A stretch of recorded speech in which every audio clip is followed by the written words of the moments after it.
Kapolri, saya nyebutnya si ganteng kalem. Saya selalu memperhatikan kedip mata Bapak. Setiap kedip itu bermakna dan berbahaya sebenarnya. Selamat datang, terima kasih atas kehadiran Jawa Barat. Saya berani ke Pak Yusuf Kalla karena senior HMI, jadi bolehlah. Karena kalau Pak Yusuf Kalla bertemu dengan orang, pasti dua hal yang menjadi identitas yang ditanya. Yang pertama adalah HMI atau bukan, yang kedua Makassar atau bukan.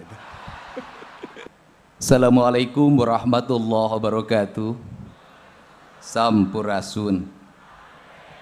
Yang saya hormati Ketua Umum Pimpinan Pusat Muhammadiyah. Selamat datang di Kota Bandung, Provinsi Jawa Barat.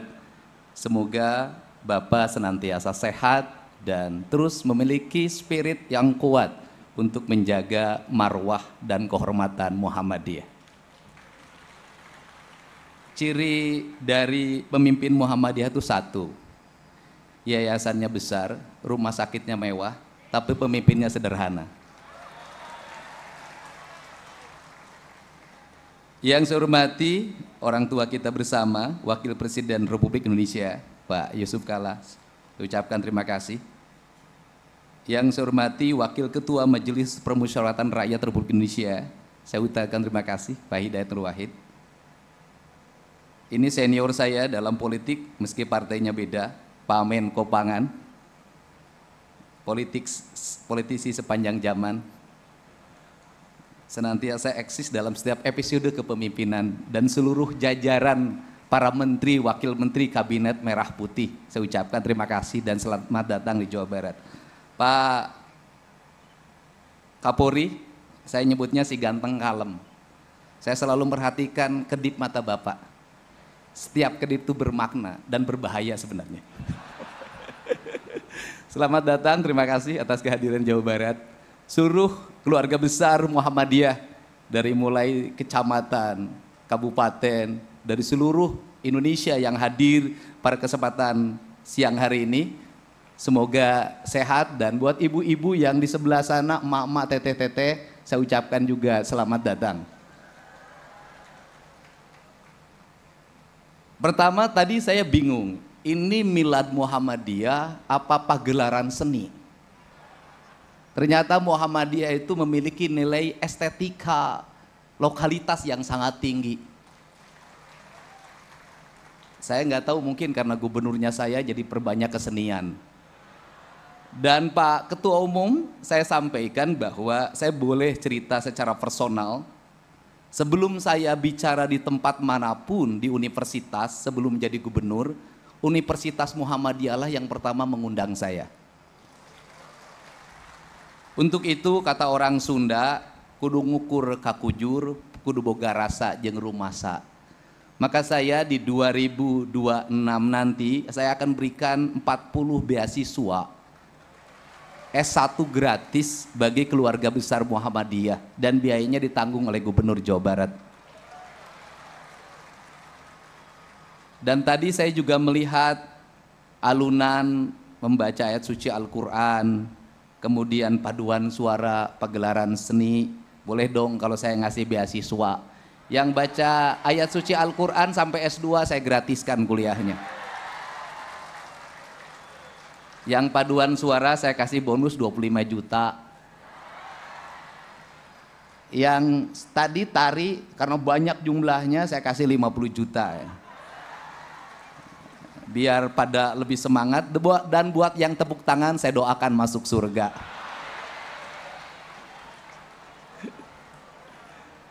Yang belum makan mudah-mudahan tidak masuk angin. Kalau bicara Muhammadiyah, sesungguhnya kita bicara tentang kemajuan bangsa, keadilan dan kemakmuran. Karena Muhammadiyah berfokus pada dua hal.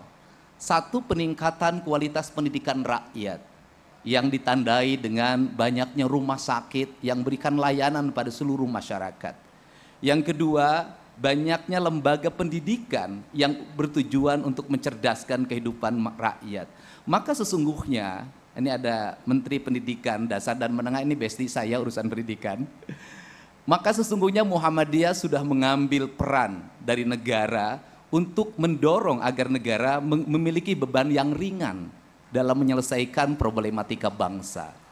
Sehingga kalau Pak Prabowo menyampaikan tentang digitalisasi pendidikan, digitalisasi pembelajaran, sesungguhnya Muhammadiyah sedang memperlihatkan dua hal. Yang pertama adalah kekuatan moralitas yang menjunjung tinggi kejujuran, kebenaran, dan keadilan merupakan sendi utama dalam membangun insan kebangsaan, dan itu barangkali Muhammadiyah memperlihatkan dari sikap mental para tokohnya yang senantiasa jujur ketika memimpin, bersahaja dalam bersikap, dan senantiasa memberikan tauladan di tengah-tengah masyarakat. Dan tidak pernah gaduh dalam perdebatan-perdebatan yang bersifat khilafiyah, lebih menekankan pada aspek-aspek yang bersifat ekonomi, kerakyatan, dan kebangsaan. Yang kedua, dari sisi digital, Muhammadiyah sudah sejak lama memperlihatkan diri sebagai organisasi modern yang mengelola kelembagaan secara profesional, sehingga pergantian kepengurusan, pergantian kepemimpinan tidak mempengaruhi manajerial kemuhammadiyahan. Dua hal itu, kemapanan ini sesungguhnya pembelajaran kita sebagai para politisi dan penyelenggara negara, agar menyelenggarakan pembangunan tidak tergantung pada siapa yang memimpin. Menyelenggarakan pembangunan tidak tergantung siapa yang menjadi anggota legislatif dan siapa yang dieksekutif, siapa yang diyudikatif. Tetapi kemapanan sistem adalah sebuah keharusan, karena kita tidak mesti kepemimpinan ini bergantung pada perorangan. Sistem yang sudah diwariskan oleh Muhammadiyah ini semestinya menjadi bahan dasar bagi kita para politisi untuk mewariskan sistem politik yang baik bagi regenerasi kepemimpinan, bagi iklim pembangunan, dan bagi iklim investasi.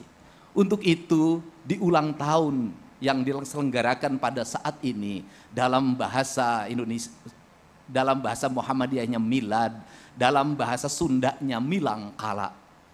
Milang artinya menghitung, kala artinya waktu. Dan kebetulan presiden yang jadi wakil presidennya 2 kali adalah Pak Yusuf Kalla.